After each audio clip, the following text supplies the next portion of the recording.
the possibility of a nuclear exchange between two countries that have gone to war at least 3 times in their history since 1947, has never been completely off the table because of the conflict that has continued to exist between India and Pakistan. But not until 2019 did a university or a pair of universities actually war game what such a nuclear exchange between India and Pakistan would look like and how it would impact the world.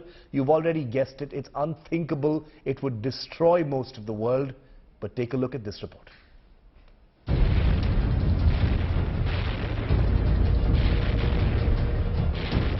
The two neighbors have gone to war 4 times. Terror from one side keeps the two embroiled in a grinding conflict on the line of control and Kashmir Valley.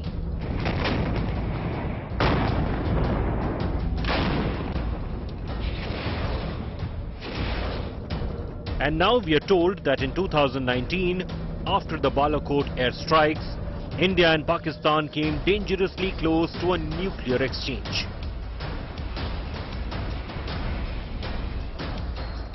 The revelation from the then US Secretary of State, Mike Pompeo.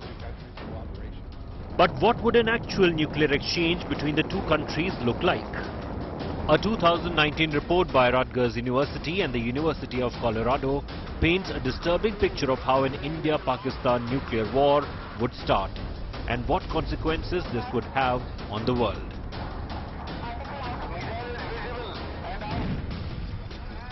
Step 1. Pakistani provocation. Major terror attack like Pulwama or Parliament. Step 2. India begins deployment forces at border. Step 3. Pakistan army expects invasion.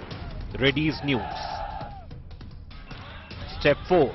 Pakistan fires 10 5-kiloton nukes at face-off zone. Step 5. India fires 20 nuke missiles at Bahawalpur and 18 Pak air bases. Step 6. Pakistan fires 45 nukes at Indian garrisons, airfields, naval bases and border forces. Step 7. India fires all but 100 nukes at Pakistan targets. The results of such a nuclear exchange would be devastating. The very fact that the exchange takes place establishes the failure of the nuclear weapons to deter precisely their use. According to the US study, 15 to 125 million people would die as a result of the exchange.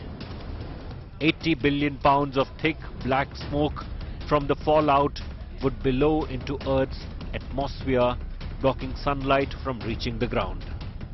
The ensuing nuclear winter would plunge the entire planet into a severe cold spell, possibly with temperatures not seen since the last ice age.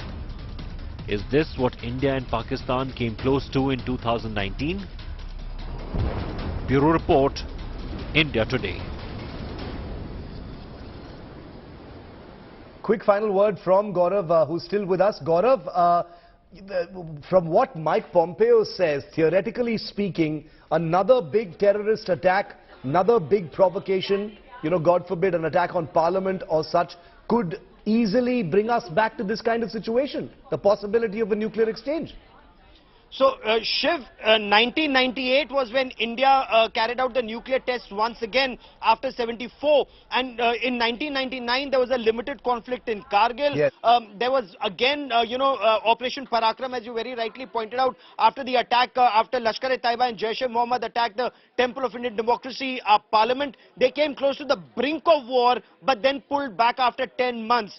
So it's also the mindset of the leadership and the pressure the world mounted and the kind of, the atmosphere, the kind of environment India is able to generate. So, nothing happened after Op Parakram. Again, both nuclear weapon states. But here, after, Balakot, India was well up the chain when it comes to the escalation ladder. And that is why Pakistan realized it couldn't escalate. Right. That is what India's war game appears to be. Okay, Gaurav, thanks very much for that perspective on what could have possibly led to a nuclear conflict.